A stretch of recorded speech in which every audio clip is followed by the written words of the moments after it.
The war started in 1939, September. The evacuation process started early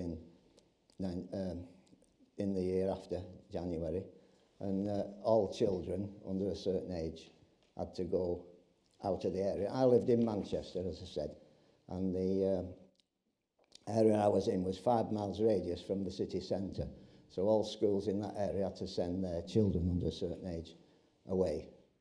You took everything with a pinch of salt, I think. I mean, like people do today. Winston Churchill was an inspiring person to listen to. I mean, I've heard the outbreak of war, I heard Neville Chamberlain announce the outbreak of war on the wireless where I was in Salisbury. And then you had speeches of Churchill which were tremendous, really. And if it hadn't been for him, I don't know quite what would have happened, because although he was pig-headed and he drove the military commanders up the wall with all sorts of suggestions, he really kept people going, I think. When the war was declared, I actually remember hearing it on the radio, and I can remember going out and saying, oh, you know, we're at war. And I thought it meant you went out and fought. You know, I thought your brothers and everybody would be fighting in the street kind of thing. I didn't realise it meant, you know, you went away and your bombs dropped. Shows you how ignorant we were, weren't we? We were a bit stupid, I suppose. But we were very not protected, but you see, we didn't have radios on, no television, so you weren't aware. It was about 11 o'clock, and I was upstairs, and I can remember polishing. I was down polishing the corridor, and the main alarm bell went, and it just said, all staff, drop what you're doing, come down to the lounge immediately. Of course, well, what's the matter? So, of course, I got up and hadn't time to tidy up or anything, went down, and it was Mr. Ravel. They came from, they moved from Millenthorpe to take over the Sunnysdale. And he says, now then, we've got you all here. He said, I want to tell you, war's been declared. And he said, we're at war with Germany.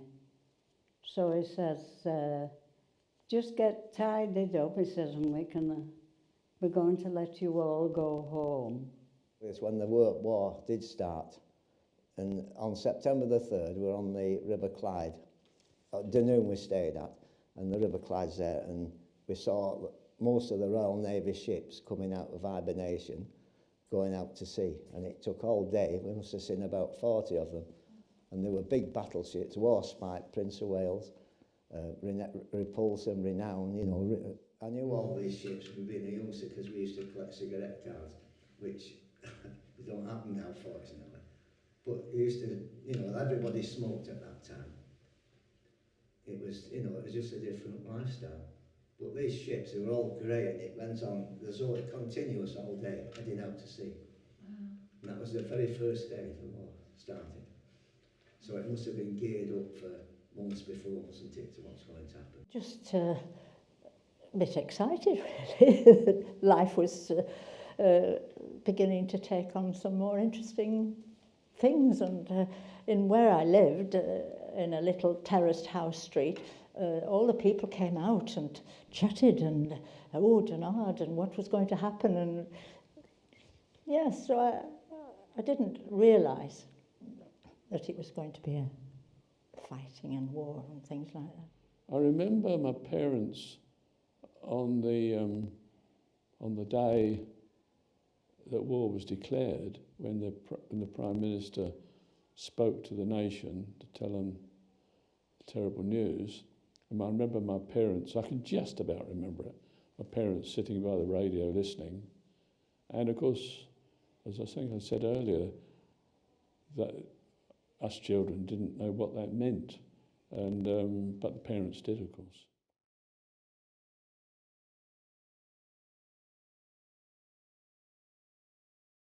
when the war first started, the school I was at was evacuated, as a lot of the schools were, and they were evacuated to a little village called Ramsbottom, which is in Lancashire.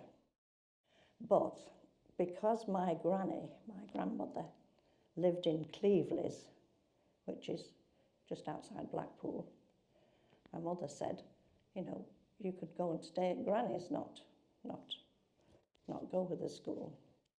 In this area, there was another little school from Newton Heath, where I lived in Manchester, a little church school, only small. That was evacuated to Clevelys. And my granny also got two other little girls, billeted on her. I mean, when you think about it, what a job to take children away from their homes, take them to another area, and go round houses asking, will you take a child in? I lived in Manchester, as I said, and the area I was in was 5 miles radius from the city centre. So all schools in that area had to send their children under a certain age away. And a lot went to the countryside, obviously, Bristol, Clitheroe, Blackburn, Darwin. And I went to some friends who lived in Cheshire. And now, if you knew where you were going, you were allowed to do that. So my parents knew where I was going, so that was a big thing for them. The others were just given a number, told to go to the station, no idea where they were going. The mothers and fathers took them, put them on a bus, and that was it. They'd no idea where the children were going. I think I would have minded if I'd gone off, you know, stay with strangers. I wouldn't have wanted to do that. You know, there was a lot of unhappiness amongst the children. But, you know, it was safer for them, so we had to do it. Well, we didn't have to, I think. You could have opted out, but, I mean, most parents would have said, you know, they'd rather have their children safe than happy. Well, we had evacuees. We had 2 girls at home from a school in Manchester. Salford, actually, it was, Salford. And they came, a school all came. It was a senior school. They weren't small children. They were all about early teens. And we had 2 girls. They were about 14, I think, something like that. And it was not long after the war started. It must have been September, October, 39 almost. But the boys were much more more knowledgeable than our boys. And they were very good roller skaters. And you know the Gill at all, where there's a car park now? Well, there wasn't a car park there. It was just a lamp in the middle. And all these Manchester boys used to meet there with their roller skates. And we used to go down and watch them. They were fantastic. Wonderful roller skaters. However, these evacuees didn't settle awfully well, and their mums came about every other weekend to visit them, and nothing was happening. And by Christmas, they'd all gone again. They went back again to Manchester, and I didn't hear more from them. But I only stuck 5 months of it. I had to change schools, obviously, and I got that desperate that I put a 6pence in an envelope, which is 1.5p, I think, at the moment, and I posted it. And I always remember thinking, I wonder if it'll go through the letterboxes with this 6pence in it. Anyway, a couple of days later, my father came for me and I was back home again. Then I rejoined the school which I'd left. But some of the boys that I knew, I didn't see them for years afterwards. Some got good places to go to and some didn't. But my sister, she wasn't so lucky because she got sent to Burneside and she was with the undertaker at Burneside. And this lady, my sister was only, she must have been, she can't have been above 12. She can't have been, no, I don't think so. And the lady made her wear corsets. Now, again, you girls won't know what corsets were, but they were kind of bone things that you wore. Keep you in. And she used to make my sister wear corsets. And she was as thin as a lad. Anyway, she hated it, so she didn't stop. She went home. Well, we had evacuees, and one, they came from Liverpool. Mother, dad and daughter, and she was the best friend I ever had was Olive. They called her Olive Jack, and she was in the Land Army. And she was absolutely marvellous, and they were billeted out. And they were lucky, really. They were bombed out at Liverpool, and it got as far as the backyard. So how they survived, we'll never know. I had two little boys, but they didn't stay with me very long because there was a farm further up the road, and they loved to be on the farm. So I didn't have them so very long. The farmer took them, and he had them. But I had two ladies from Barrow, two sisters, and I had them for quite a while that lived with me. The first part of the war was very complicated because I was in Portsmouth at a primary school in June 1939, which was my third school. I'd been to an infant school in Portsmouth, then I'd been to school for 18 months in Valletta in Malta, where my father was in the Navy. I came back early 39 to the primary school, and then in August we were evacuated by an old sort of bus, and I went to a little village outside Salisbury. And the school was just disappeared. It was just broken up. Sort of 10 of the school to one village school, 10 to another, and so on. It just couldn't sort of continue to exist. So I went to a village school. It was a thatched cottage where I stayed by a river, which is nice countryside. The only drawback was there was one toilet at the bottom of the garden, which was not very convenient. I had only a two-bedroom cottage, so you're a bit cramped really. And then when I had the two ladies, and then I had two children, so you're a bit cramped really. And then sort of meal times were a bit awkward because they did all their own, you see. I didn't cook for them. When I think back, it was a lovely time for me because, and my brother, so all of a sudden we're into the country and I was taught to fish in the lakes and rivers, tree climbing, picking apples out of the orchards that I shouldn't have done, and things like that. So there was a lot of freedom compared to London. I can't remember it as being an awful time, but I know some children did. They went to awful places with not very kind people. But I was like, I wouldn't say a daughter, I suppose. I was like a grandchild to this lady, and it was just lovely.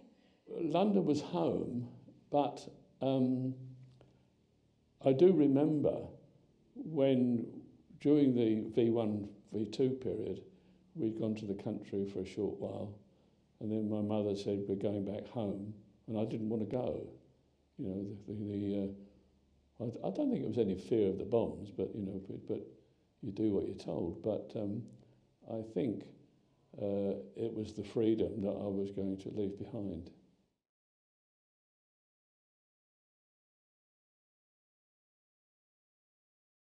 I enjoyed my time here very much because I'd been at a horrible junior school. When I came here, the teachers were actually talk to you and were friendly, and so the memories were of happiness coming here, and what lovely staff we had. It was largely lady teachers. Most of the school, the teachers, the men teachers, had gone off to war, and so us growing up young lads, we had lady teachers to keep us under control, which was difficult at times, as you can imagine, particularly when I think back. I mean, most of the boys didn't have a father at home. They had a mother looking after them. If you've got a growing young lad, with all the sort of fire in his belly, quite difficult to control at times, and it reflected at school, of course. Everybody was given a gas mask couple of months before war was declared. And I don't know if you know this, but there were 38 million gas masks already prepared for issue. And everybody got one, and it was in a gas mask case. And that was essential to carry at all times, especially school children. We had to carry round with us, as well as our school books, the normal books, we had to carry a gas mask, your coat, your outdoor coat, Wellingtons, and a little box of snacks, a little, you know, what do you call it, iron rations, just in case we were kept in the air raid shelters for a long time. But we never were. We had practices, you know, where we went out. But you had your gas mask everywhere you went. You had to have your gas mask with you.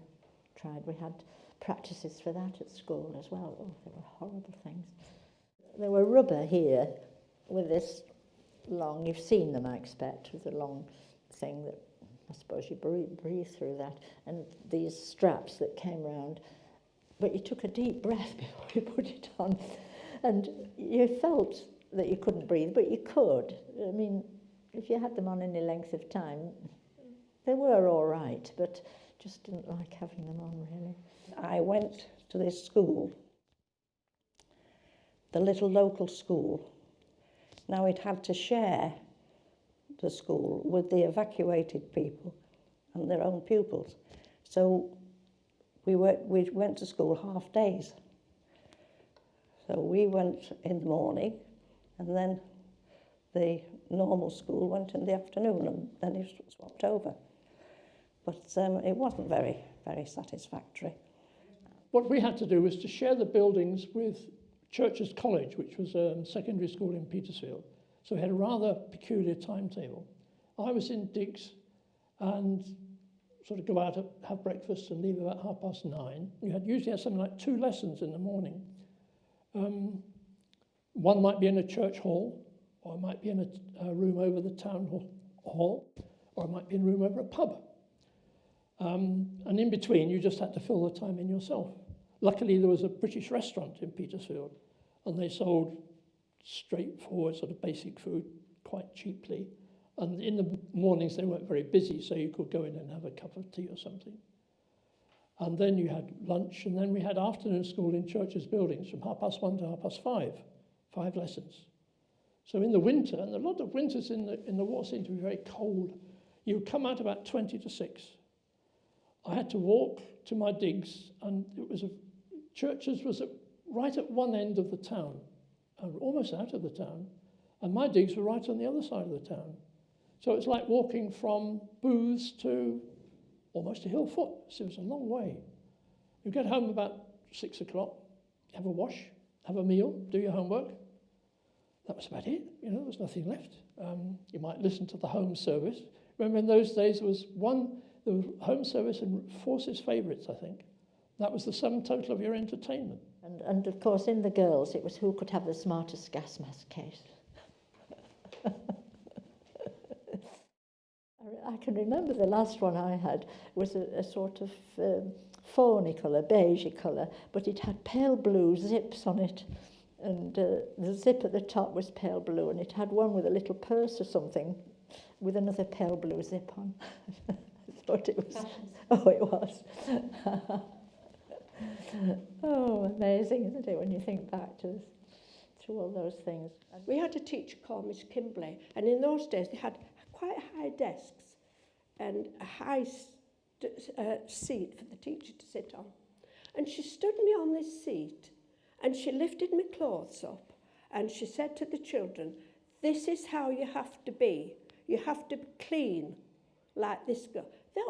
They were tough in those days, you know. The teacher couldn't get away with it now, could you? But in those days, that's what they were like.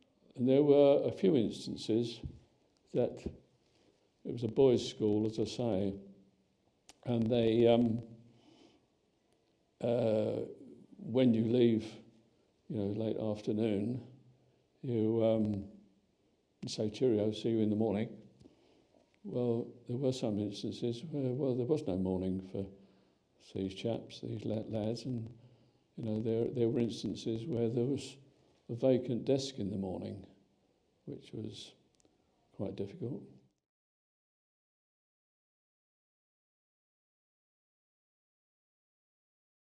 There were two types of shelters. One you put in the garden, which was an Anderson shelter, and a Morrison shelter, which was installed in the house on the ground floor. And we had one of those. And just to give you some idea, it's the size of a double bed in size, but about 1 metre high. And my parents and my brother and I slept in that every night. It's made of heavy steel in each corners and so on, and steel top, just in case the house collapses, then you've got a chance of surviving. And around the sides, all four sides, there's heavy steel meshing, which stops all the bricks or whatever coming into you. But that's where we slept most nights, 4 of us. Well, there were shelters down the middle of the road. So you had to get up, get dressed and walk to the shelter. It got that you went after tea and stayed in the shelter, ready, because it was quite a long way to walk. But then they built us a shelter in our front street. I lived in Roper Street, which was right opposite Alfred Barrow School. You know that? Well, it backed onto it. It's got not there now. And so you used to have to go in the shelter. And I always remember my brother used to play the mouth organ.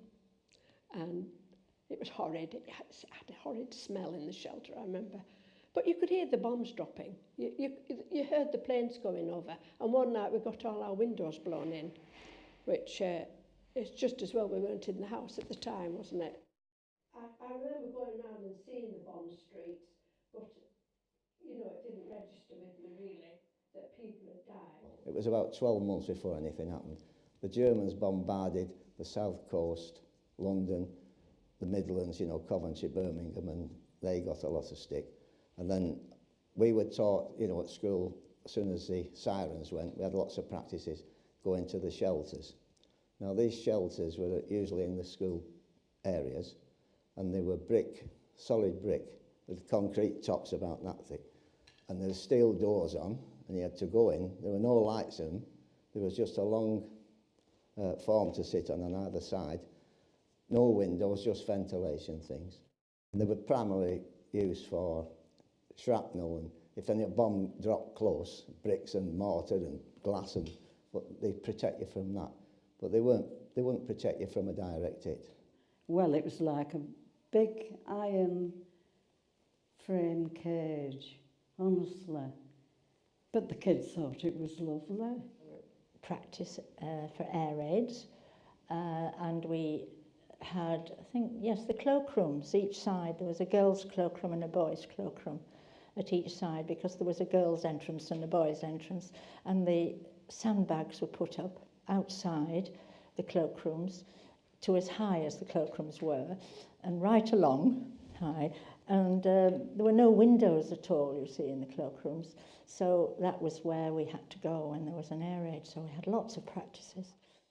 But the main Blitz was 1941 December, close to Christmas, when Manchester got 2 nights of really heavy bombing and what have you.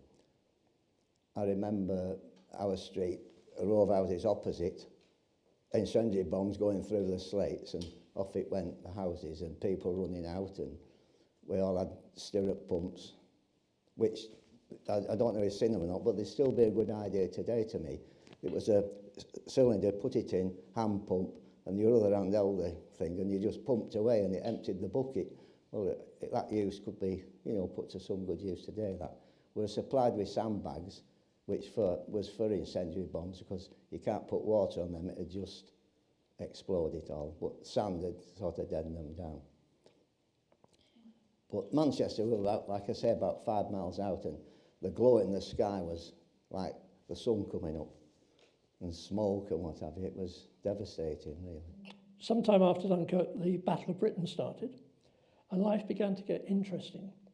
The bus ride to school became quite interesting. You know, every so often along the road there were public shelters, which were long brick boxes with an entrance at each end and a concrete roof. And they weren't much good if the bomb landed very close or on top, but at least they stopped you from getting glass or debris or that sort of thing, you know, bomb fragments. And if there was a raid while you were on the bus, hopefully the bus driver would stop by the shelter and you'd get in the shelter. If he got caught in between shelters, he stopped the bus and you simply got onto the bottom of the bus and lay down, put your hands over your head, hope for the best. That happened to me, I think, once, but nothing came close to us. The trouble with that time, you know, in the Battle of Britain was that you were always on edge and tired, because you never could be quite sure what was going to happen. At night, for example, Portsmouth got a lot of air raid alarms. So what did you do when it was time for bed? Did you go down to the shelter immediately? Or did you go to bed? Did you take all your clothes off? Or did you just take your outer clothes off?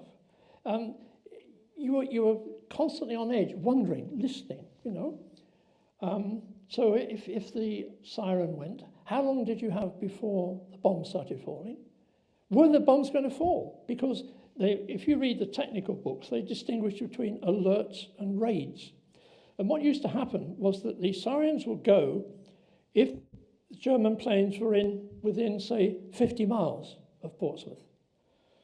Now, they weren't necessarily coming to Portsmouth. They might have been going to Southampton. They might have been going to bomb RAF airfield somewhere else. But to be sure, the siren went.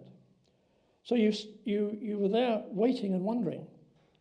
And waiting and wondering was often worse than the raid. When the raid came, you knew it was going to be over fairly soon, and then you could get back to bed. But you had to sit in the shelter waiting before it happened. So it was quite stressful on the nerves. And then in the morning, you had to get up, have your breakfast, go to school. You know, was there going to be a raid on the bus? You got to school. Were there going to be raids at school? I experienced several raids when I was at school. They had surface shelters. So the air raid siren went, and the teacher led you out into the shelter. And then you heard the guns firing and the bombs dropping, planes overhead. The teacher was trying to teach with one ear listening, I'd imagine. And you were one ear listening to the teacher and one ear listening to what was going on.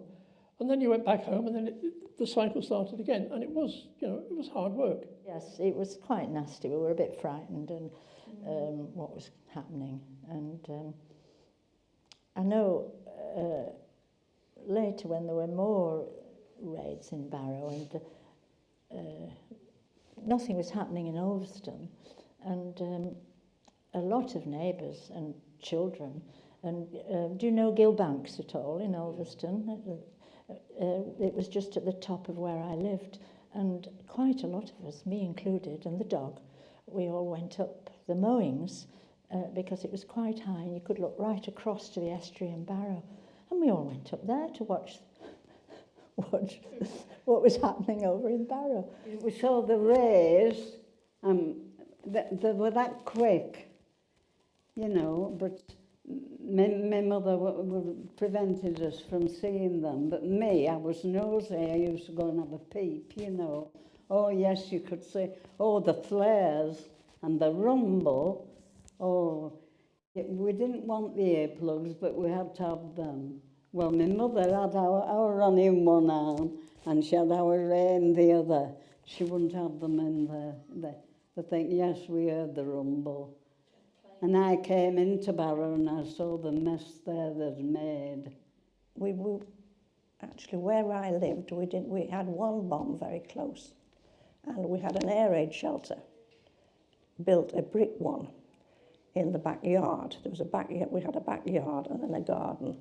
We had this brick air raid shelter, and when the air raids started, we got into the habit of spending the night in the air raid shelter, and we had old car seats as beds, and little candles to light.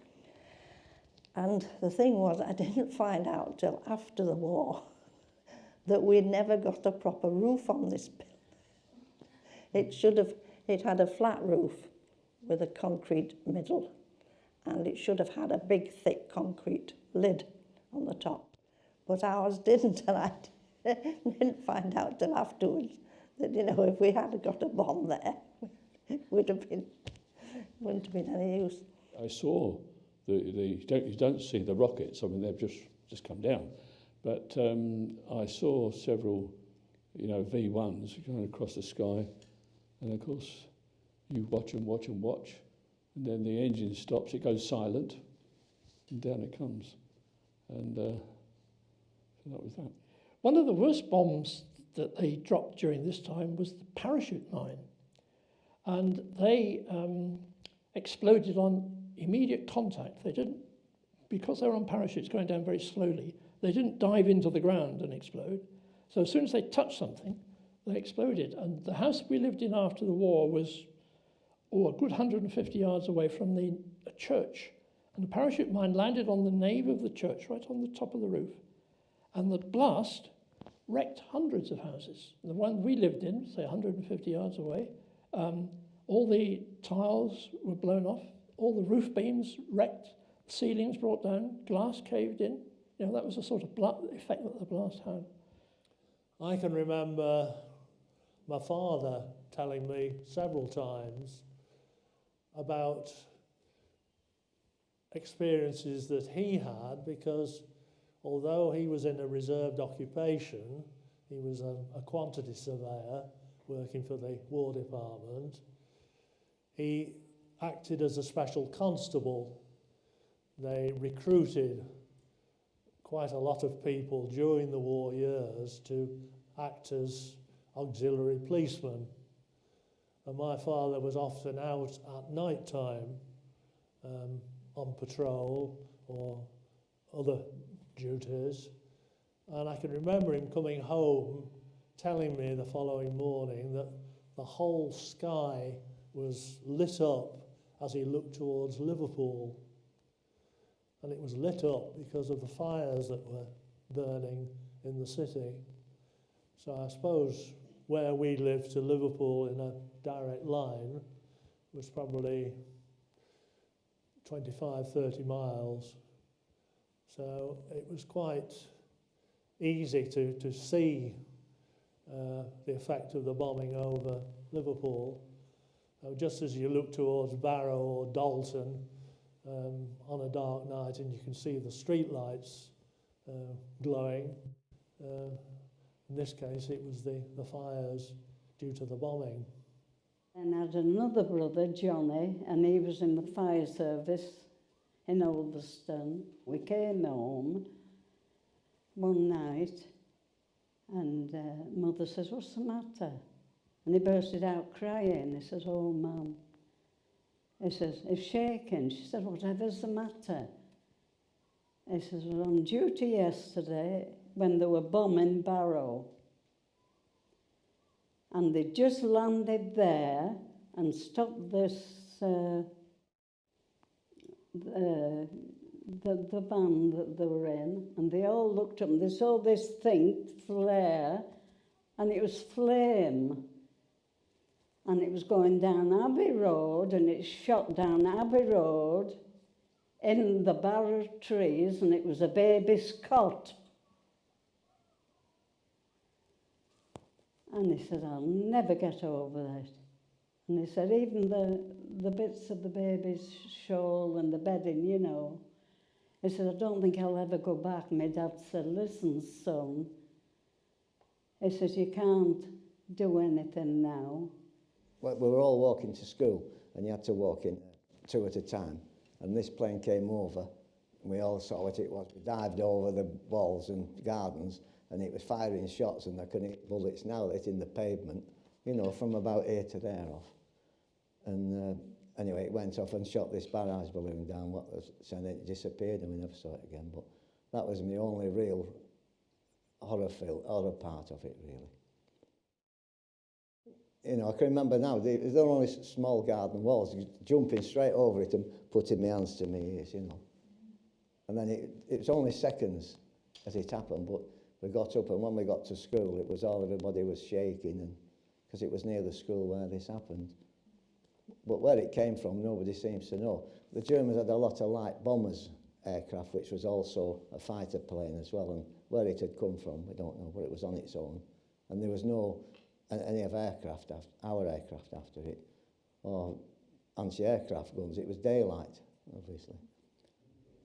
My grandparents lived in London, of course. You know, we were just a little bit outside of the centre, but we used to go and see my grandparents occasionally on the train, because nobody had a car. You went on the underground, and I remember, you know, having seen the parents and grandparents and coming back, and we're jumping on the train, and I saw these stations full of people sleeping on the platforms, and that was their way of life every night for safety.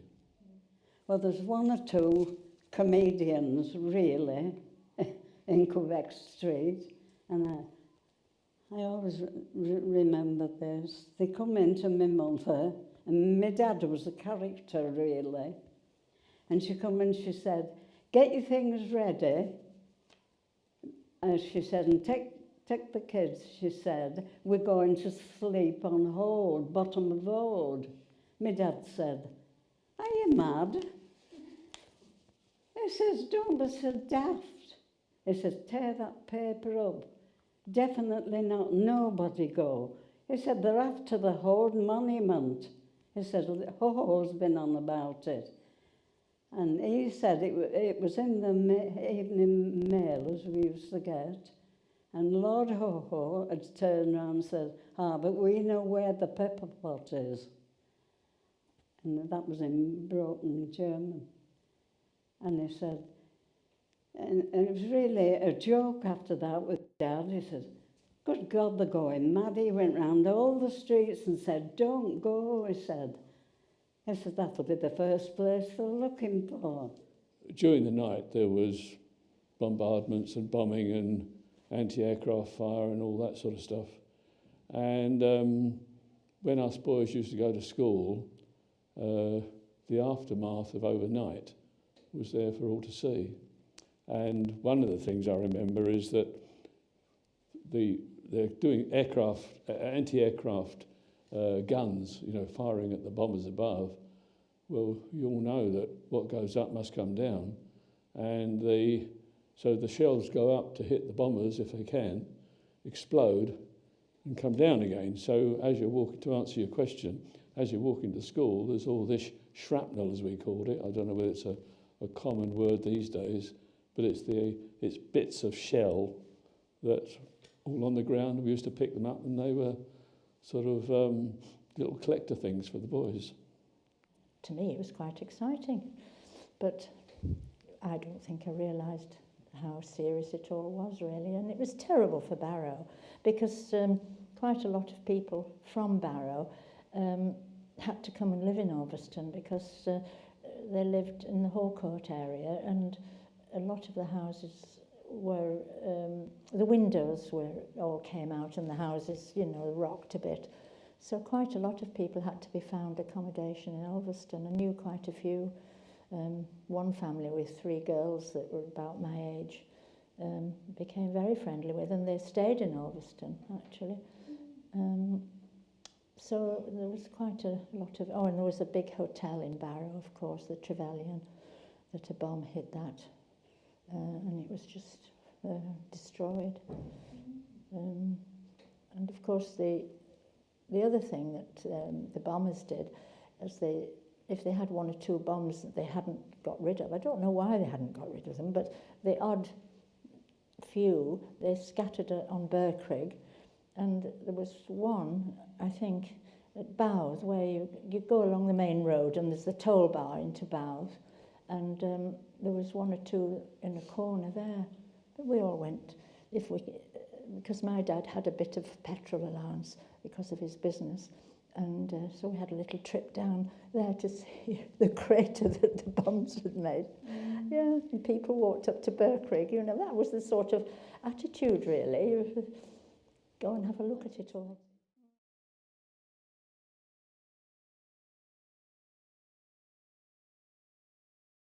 They were very strict, of course. Wardens used to go around and make sure that there was no lights at all. I mean, you daren't turn a light on with glass or anything like that, or the open windows, but everybody had black curtains, and but if there was a chink of light, you know, coming through the curtains, they'd be knocking on the door and tell you to draw the curtains, because they were, as you probably know, the general opinion was that all these lights that gave the bombers some idea of there was, down below, there was, you know, sort of houses or buildings or whatever. So they just tried to turn it into complete blackness.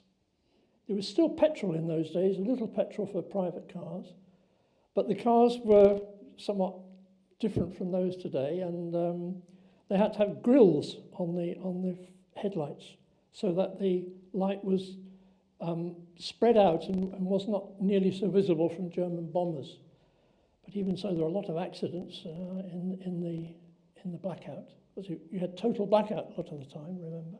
This particular day, I had a couple of friends, and we were getting ready to go to a dance, and there was a dance, the Coronation Hall, £6 entry. And then there's one in what they call Gaskell's Rooms on Fountain Street. And that was a small, well, we used to go to the Fountain Street and then end up at the Coronation Hall. Anyhow, I was getting ready this particular night, Saturday night, and we had the blackout, you know, the blinds. And I was getting ready in the bathroom, anyhow, the door, thumping on the door. You could hear the rumbling of the planes and everything.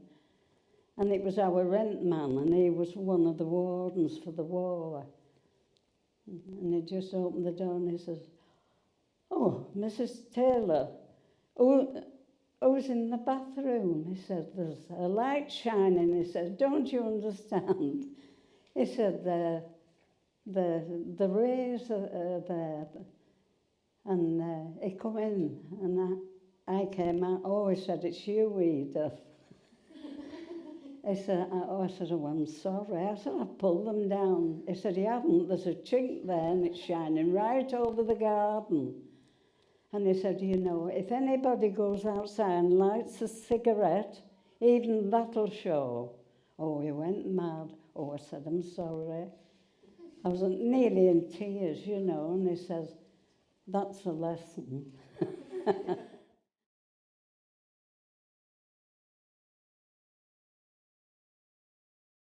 Didn't have very inspiring food. You know, the stews were a bit watery, not much meat in them, that sort of thing. But, you know, they did their best. The neighbours, they were all friends. Everybody helped everybody out. There'd be a knock at the door, Mother would open the door, and they called me Mother Lil. Lil comes with a dish. "How are you off for sugar? What, are you short of anything?" And Mother used to say, "Well, tea, really." "Well, I'm short of sugar." We used to swap, help each other out. And there were a grand lot in Quebec Street. If anybody, they still tried to bake, and it didn't matter what it was, there'd be a knock at the door, and there they were stood with a slab of gingerbread or apple pie. They'd been round the lanes picking the apples up, you know, the ones that fell off the trees. Before I was evacuated at home, we had, my mum made everything. We used to have stuff like jam roly-poly for pudding and meat pudding boiled in a cloth. They made a kind of suet pastry with the meat in, and they wrapped it. I can't understand it, but it was lovely, it was juicy. But we had very plain food. Very plain food. One day I had a lovely surprise. I had a big parcel came, and it was from some relations of my husband in America. And they sent me a great big food parcel. And there was a 7-pound tin of lard in it. Oh, there was everything. It was absolutely wonderful. Yeah. We had a brilliant time off that. It was brilliant, yeah.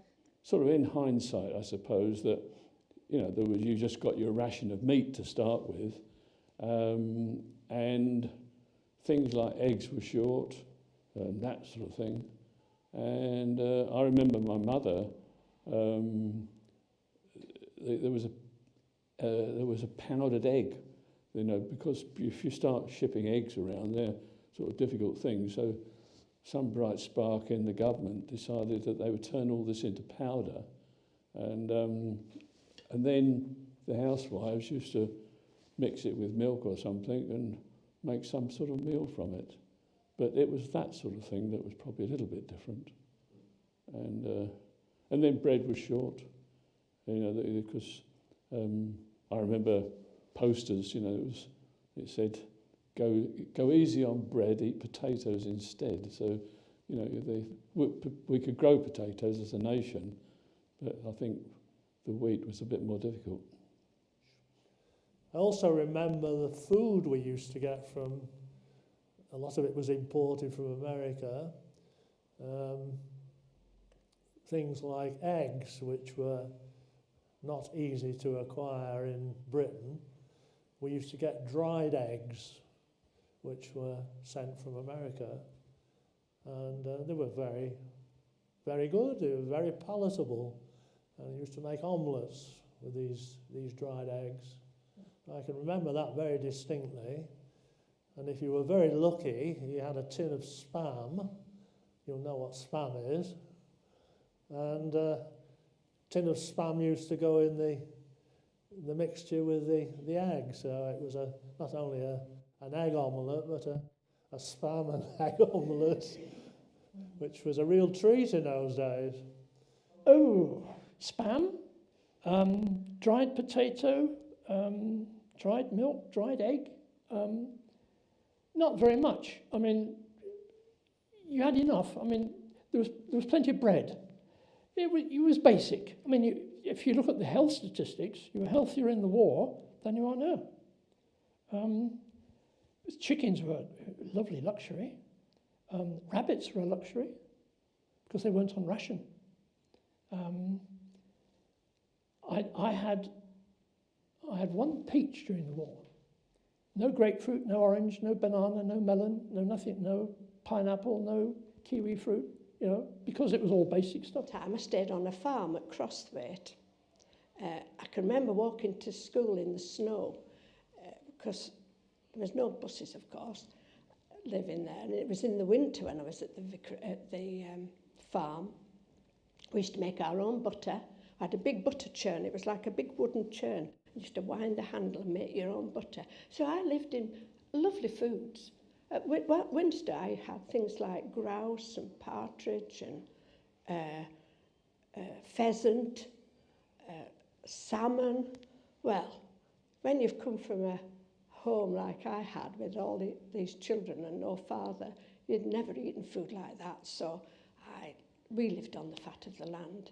And this lady that was deaf, she had a wonderful garden and she would bring all this lovely fruits and vegetables. We knew lots of people who had more vegetables, and my dad, being a plasterer and that, went round doing perhaps jobs on different farms and came back with a few eggs, or it was who you knew in the war that you could get bits of extra things. The black market existed, yes. Everybody had a little bit. And my father was a fruit salesman in Manchester Smithfield Market, which, as it sounds, you get the eggs and all that under cover, and the vegetables and what have you. And one of my highlights was there was a pie making place close by, and every couple of weeks he'd bring a big pie home, a big pork one. And that's what put me on to him now. So. was all sorts of little backhanders, I've got this for you, sort of thing, if you knew the butcher very well. And of course in town, if there was a queue at a shop somewhere, you joined it and then said, what's it for? Because it was bound to be something that you needed. And Woolworths, of course, was there then, and if Woolworths got some biscuits in, they had an opening in that little entry up the side, and there were some steps at the back of Woolworths that came out into that entry, and the biscuits were always at the top, so you stood there and queued up these steps and down this entry, and then as soon as you saw that, you thought, oh, they got biscuits, so you joined the queue. On a Saturday, I was always sent to a shop in Cavendish Street called Garnet's that had lovely bread and a few cakes. And my mum always sent me there on a Saturday morning to stand in the queue just to keep a place for her by the time she went somewhere else. Then the government decided or encouraged people to join a little club, you know, half a dozen people, and have a pig club.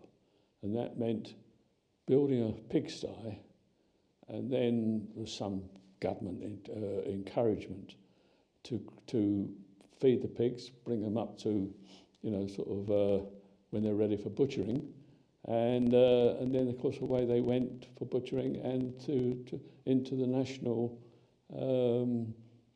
supply. But you know, I remember as a kid we used to go house to house because the pigs have got to be fed. And we would collect kitchen scraps from every house daily, and then this was taken to the allotment, and this stuff was heated up and fed to the pigs. But just to finish the story, I can remember apparently part of the encouragement was that if you did this, come the time of the pig it goes to the butcher, some of that pig, or what, you know, if let's say there's 4 pigs, 6 pigs perhaps, then you get some of that pig meat, pork.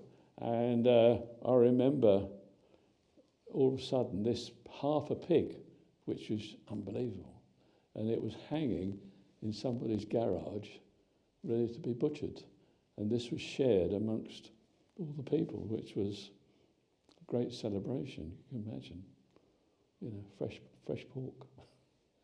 My father's ship was damaged in Alexandria and went round to America eventually, and he came back to England on the Queen Mary.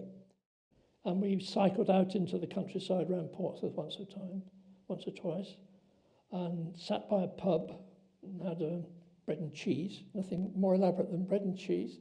And he would complain about the beer, because the beer was reduced in strength to make it go further. The alcohol content was quite low, and it didn't suit him at all. You couldn't get whiskey for love of money. So he wasn't very happy with that. I always remember a fish and chip shop close by, and you could get fish and chips for 9p. That's about 3p or something now. There was always big queues, though, wherever you went. That's what started. The British like queuing. I think that's where it all came from. My father-in-law used to grow as much as he could. He used to keep hens, and we had our own eggs, so we were lucky there. And then he used to grow all vegetables and raspberries. He had raspberry canes, and when they were ripe, we used to pick them, and he used to sell them. And he had his same customers every year. He used to come and collect them and then make the jam for the winter. Yeah, raspberry jam, homemade. Yeah. Cod liver oil and malt every day, and Scott's emulsion. You don't know how lucky you girls are. That's the kind of, this horrible malt stuff, a big spoonful every morning before you went to school. And this Scott's emulsion, it was like white, and it was horrible. But you had to have it. I don't know why we had to have it. I suppose it was to keep us healthy, but We did, we had to have it every day. My mum gave it us every day. Lined up and we were all dumped in. The ice cream was awful. You couldn't get any, it was called vanilla, but it had lots of brown bits in it. It was better than nothing, but no flavours. Just cannot, you cannot believe what it was like, how little there was, how boring it was, But we enjoyed it. You made the most of it, got on with it. Well, there was little of it. I mean, it's said today that people that were brought up in that period, they lived on a healthy diet.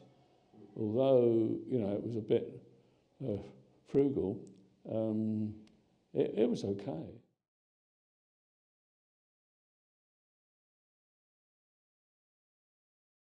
Later on, in Ulverston, there were some soldiers billeted here, Scottish regiment, I think, and they were billeted on us. And our house wasn't terribly big, and we had 2 soldiers. Mother she wasn't at all happy looking after these soldiers, and we hadn't got very good facilities, really. Well, towards the end of the war, yes, we saw them because Burton Wood was a very big American base which they used their bombers to bomb Germany when in the daylight raids towards the end of the war. They came into Manchester. I only saw them infrequently, but they always had lots of money, and everybody wanted to know them, especially the girls and what have you. We had the Scottish soldiers, the Cosbys, and they were stationed at Todbusk Lodge. And then in the hotel, we had the soldiers, and in the drill hall, the Cosbys. And we had dances in there as well. We used to, it was like a treat for us, It was really lovely, and they were nice. But the soldiers, Sonatel was packed with the Cosbys, and a lot got married. Yes, 1 or 2 of my mates married them. And then there was the Yanks, they came over and always had chewing gum. We would go to the pictures, it was only 2pence. Towards the end of the war, the A6 was used a great deal for convoys of troops who were presumably moving towards the front. And after D-Day, of course, that would be even more the case. And these convoys of American service trucks used to go along the A6. Presumably a lot of those convoys were carrying troops that took place in the D-Day invasion. And as a little lad, I remember that we used to beg at the side of the road for food, because the Americans never seemed short of food. And if we stood on the pavement, they used to throw out biscuits, sweets, chewing gum particularly. Things like that, of course, you couldn't normally get very easily during the war years. So I was very familiar with Wrigley's spearmint, which is a name from the past, which was the chewing gum. When I was in the country, going to see my aunt, and the Americans are always generous, give us kids bubble gum and sweets and all sorts of things which we never had. But no, they were nice chaps. But they did not understand the money, because I know the barmaid used to say to me, I've tried to talk to them. She said, I'm sure somebody will rob them. They didn't understand the money.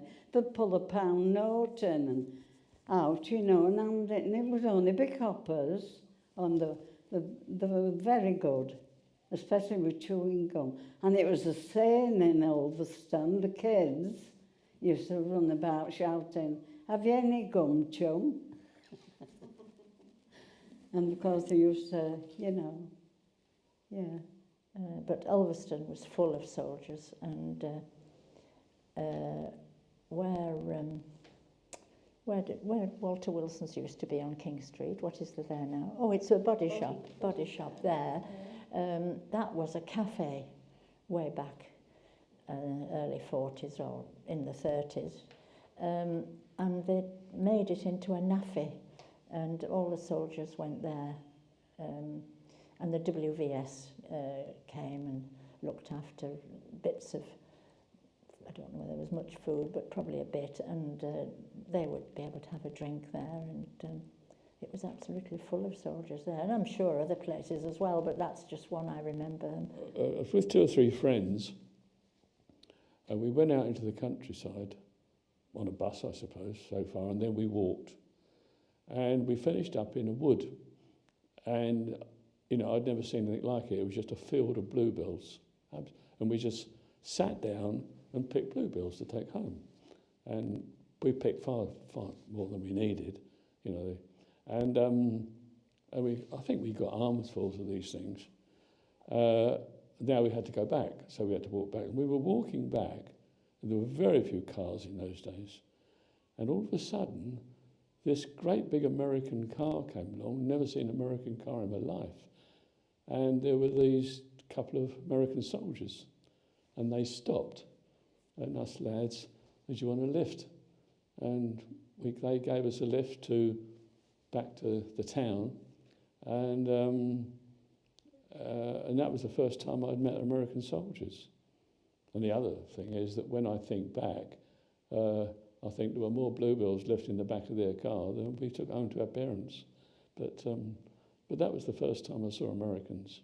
Because this was 44, beginning of 44, and you had slogans painted all over the place. Second front now. People wanted us to do something and not let just the Russians do all the fighting. And where I was around Petersfield, slowly the fields, the lanes started to fill up with troops. And one of the things we could do in between lessons, we could go to the Petersfield station. There was a little goods siding, and we used to watch the convoys come in and tanks inch slowly off the low loaders, you know, inch or two each side to spare. We didn't hope they'd fall off, but we wondered, you know.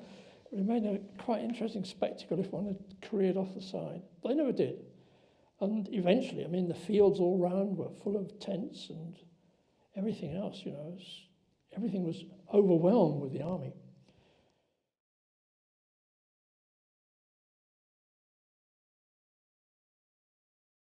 There were about 1 million evacuated, 1 million children evacuated, and after not very long, a lot of them went back into towns. And because this was the time of the, what we call it? We called it the phony war. And the French called it the funny war, the drôle de guerre, and the Germans called it the Sitzkrieg, the sitting down war. Nothing happened.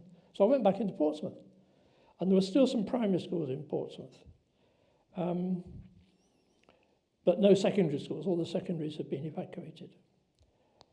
The primary school I went to was about 3 miles away, because Portsmouth was a big city, big sprawling city, 250,000, something like that. And I had to go by ordinary bus. And everything was fine for first term. Then in the summer, the Germans invaded France, and there was the evacuation at Dunkirk. And I used to go out on Southsea Front after school, because I was always interested in ships, with my father being in the Navy. And usually, halfway between Portsmouth and the Isle of Wight, there were 2 old-fashioned side-wheel paddle boats crossing each other. And then I realised there was only one there. And this went on for quite a long time. And I didn't know why, and nobody could seem to know why. I suppose it was secret. And I found out afterwards that the Navy had commandeered some of the paddle boats and sent them to Dunkirk. Because they didn't draw much water, they could get close into the beaches and help evacuate the troops. So that was an interesting fact that I found out afterwards. Probably the first experience was that the war hadn't been on very long, I don't know, 3 or 4 months perhaps, maybe a little bit longer, not much. And one of our maths teachers had gone off to war, young chap, about 22, 23 I suppose, and he joined the Air Force. He was a pilot, a bomber pilot. And the bit that I'm remembering telling you is that he came back to the school, so I was, 8 or 9, perhaps 8, and we're all sitting cross-legged on the floor as you do, and he was on the stage in his Air Force uniform and his pilot's wings on his chest, and he talked to us children about his training and what aeroplane he was flying, and that was it. And then 2 or 3 weeks later, we heard he'd been killed, and he'd gone on a bombing mission and killed, never came back. Young lad of about 22, 23. I got married in 1941, and he came up on leave in the uniform, and I went with my sister to Barrow, and I thought, money was tight. Nobody had anything in them days. So we looked around, and there was a shop at Davison's in Market Street, Ulverston. And went in there, and I knew the people working at the Sonatel, you see. And she said, "What are you after, Edith?" I said, "Well, I'm getting married in a few weeks' time. I want to rig out." She said, "Come with me, I think I've got the things." She knew me and Ronnie. Anyhow, she came out with this royal blue dress, and it had dot, dot, dash all around the bottom. All pleats. Great big Victory V here, so I got that. Went to the corner shop, I was lucky. I got a navy blue hat, and that had V's with the ribbon. And, the little tails and everything down. So I thought, went for some shoes, and believe me, I got some shoes, and the front was open like a V. So when I was getting married, my friend come to me and she said, "Do you know, Edith, you're a Victory V bride." And when televisions first came out, we were the second house in the village to get a television, and my father-in-law bought it, and he got it from a shop in Ulverston, and it was £99. And it was just a tiny little 9-inch screen, but it was wonderful. And when Barrow football played, my little room at the cottage used to be full of all the local men used to come to watch the football at Barrow. And when Top Town was on in Ulverston, that was wonderful. Oh, you couldn't move in my house then. They were absolutely crammed full. Because there was only me and another young fellow that had television. We've been in Manchester, like they had the Manchester United and City, and the Old Trafford ground United, that got bombed, so they couldn't play any more games. So they shared it with Main Road at the time, with Manchester City, alternate things. And to cut the travelling costs, they had Football League North and Football League South, so that there wasn't a lot from the northern teams going down south, it just played in this area. The only thing that didn't carry on was the FA Cup. Portsmouth had won it in 1939, and they kept it for, 6 years? So it's the longest time anybody's had that cup, but that's how it worked out. Yeah, they didn't play those matches, but they played league games, that's all. And they had different players.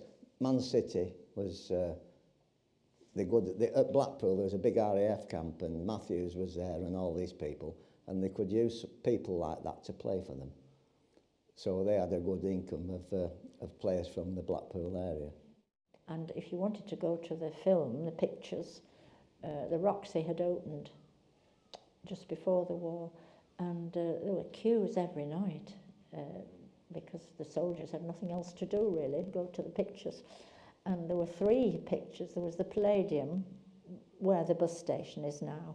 It was a big building with steps at the front called the Palladium, and the Roxy where it is now, and they opened another one.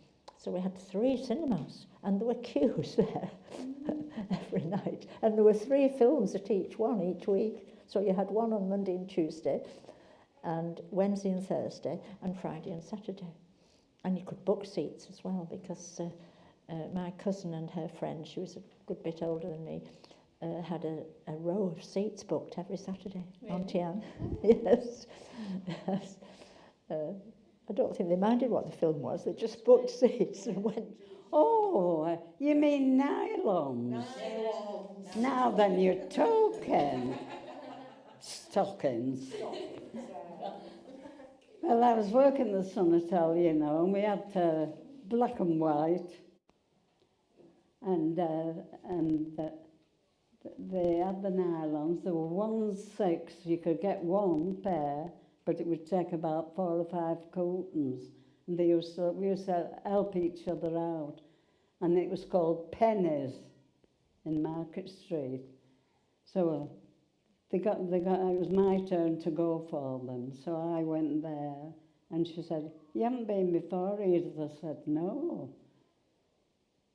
And I had to crack on. I didn't know that the other lasses. And we got 1 pair of stockings for 1 pair, 1/6. Oh, we thought we were dressed up, you know. I was kneeling down one day, cleaning the floor, looking out at the door, and I just glanced to the side of me, and sliding past me was a viper. And I thought, oh my goodness, what do I do now? Anyway, I just kept still and let it go. And it crawled past me, through a chair, back of the table, into a corner, and curled itself round one of my dining chairs in the corner, which was one of 4 chairs with a dining set. And I thought, well, what the heck do I do now to get rid of this? Anyway, I had a look outside, and at the bottom of the road there was an old man, and he had a spade in his hand. And everybody was auntie and uncle in the village. So I shouted, "Uncle Jim, can you come up? I've got a snake in my house." So he come running up with his spade, and he tried to get it off the chair, but of course it was curled round and round and round. So of course my chair was hacked to pieces, killing this snake. And so out goes 1 chair plus a snake. Anyway, he did eventually kill it, and he put it in a tin, and he put it in the garden. And we kept it there for people to see, because it was hard to believe, really. And then we'd an old man lived at the bottom, and he used to write for the Evening Mail, and the daft old thing went and put it in the Evening Mail. No, it was a big adventure to start with. You know, it was something different, and nothing happened. This was the thing for 12 months. You saw soldiers and airmen and this carry on, and tanks and what have you every now and again. But and barrage balloons was another thing. I saw one of those shot down. You know, it just burst into flames. About a mile away, they were barrage balloons were a big, like an elephant shape. Have you seen? With a big iron cable coming down. The obvious thing was the aircraft might run into it, or the wings catch and bring it down. But they just shot this down as they flew past it and burst into flames. And I can see it now, sort of fluttering down, you know, the bits and pieces. On this day, it was a Saturday afternoon. My father had a bit of leave. We got in his car and went up on Portstone Hill, which is a long ridge on the northern side of Portsmouth, the northern edge. It was a lovely day. It's about 400 feet high. So you can look down on Portsmouth, look across to the Isle of Wight. You've got at least a visibility of 10 miles. Absolutely clear blue sky. We went up the road which crosses the ridge and turned off on the road which runs along the ridge, and parked under some trees and found a bit of grass and were kicking a ball about. My mother was watching. And the sirens went. And that was the problem. What did you do? Did you go back into Portsmouth? They were going to bomb Portsmouth. Could you get there before the planes arrived? You didn't necessarily know how long it was going to be before the raid started. Because sometimes the Germans would look as though they were going in one direction, and then they would suddenly turn and hope to catch the defences unawares. So you didn't know. There was a shelter along the hill, 2 or 3 miles along the hill, but it wasn't very big. We thought it would be full by the time we got there. So we stayed put, sat by a dry ditch.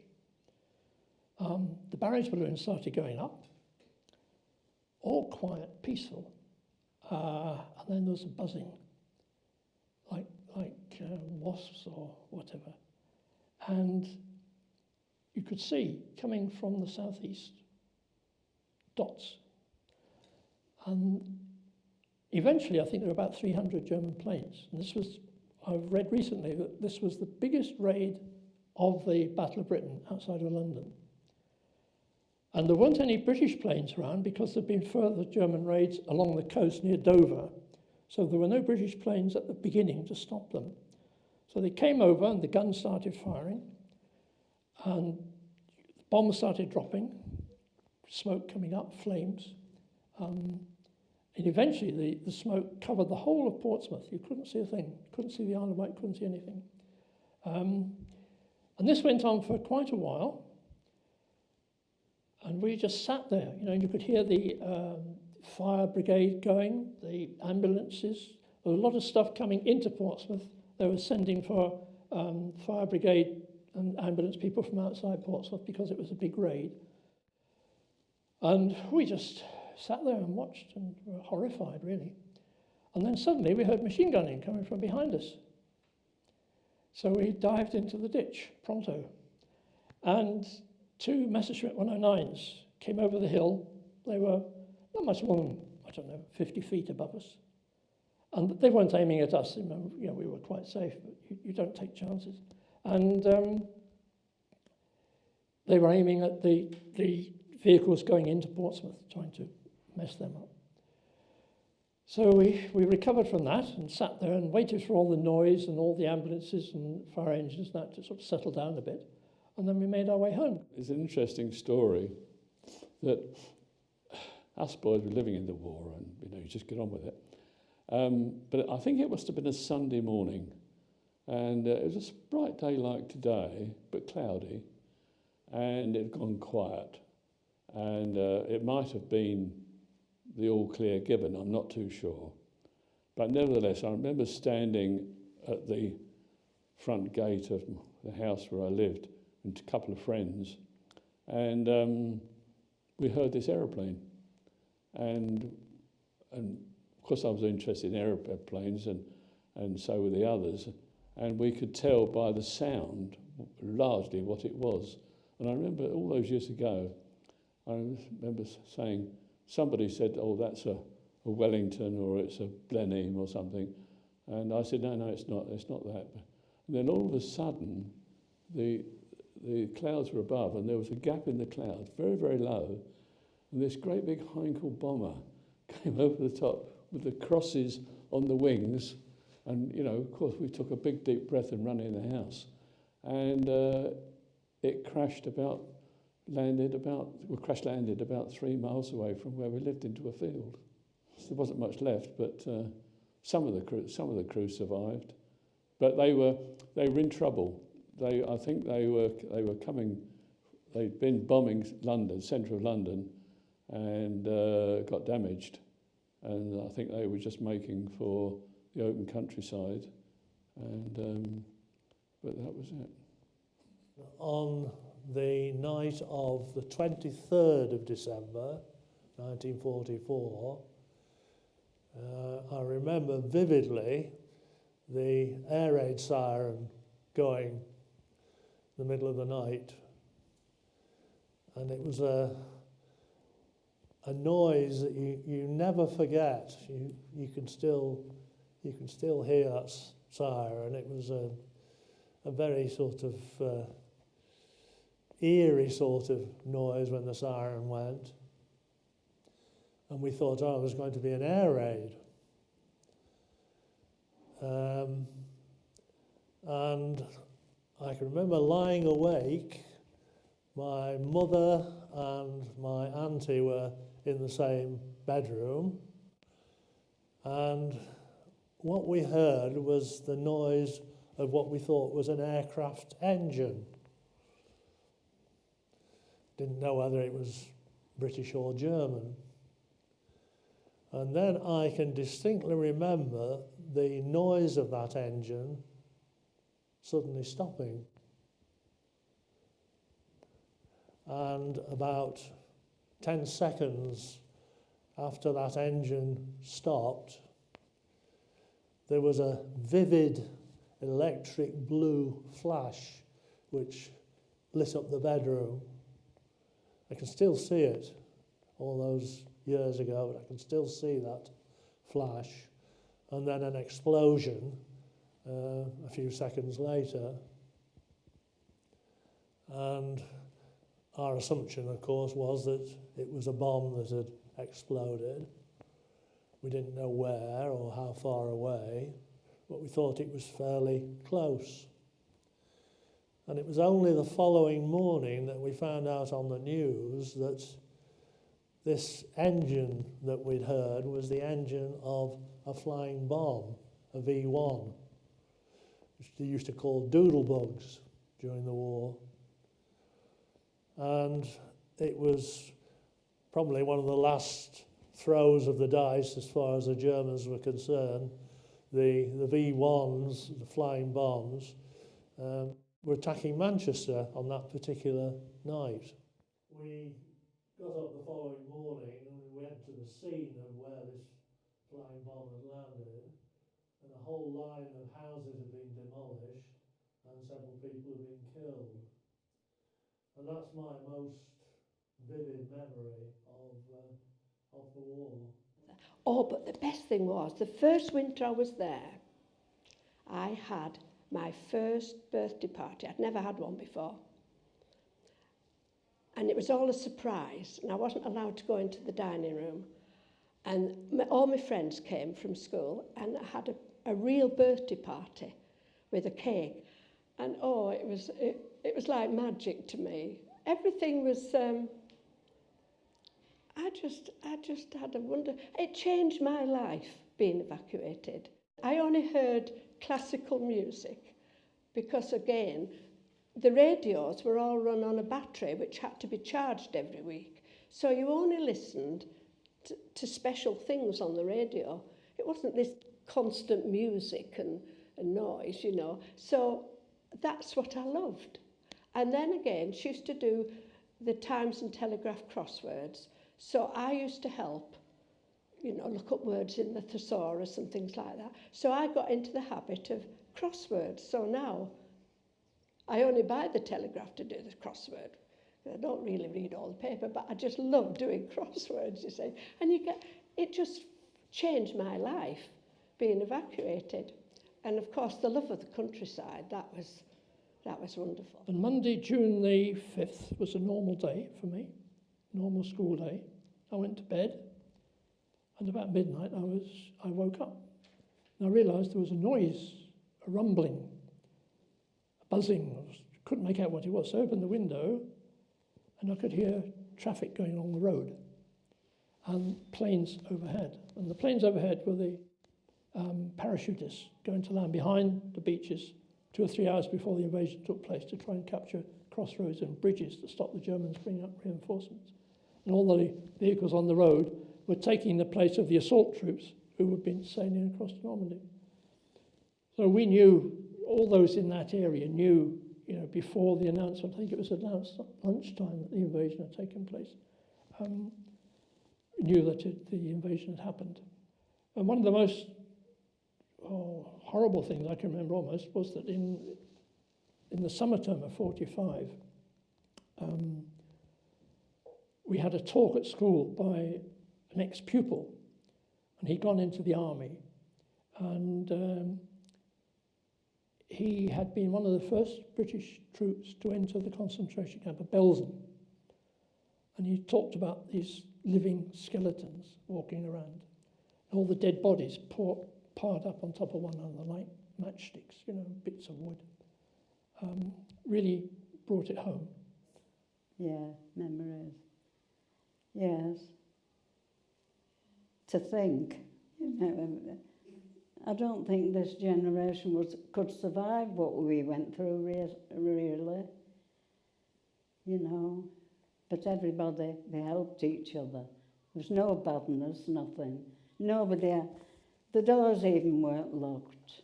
No, everybody was friendly. Well, you don't get that today, do you?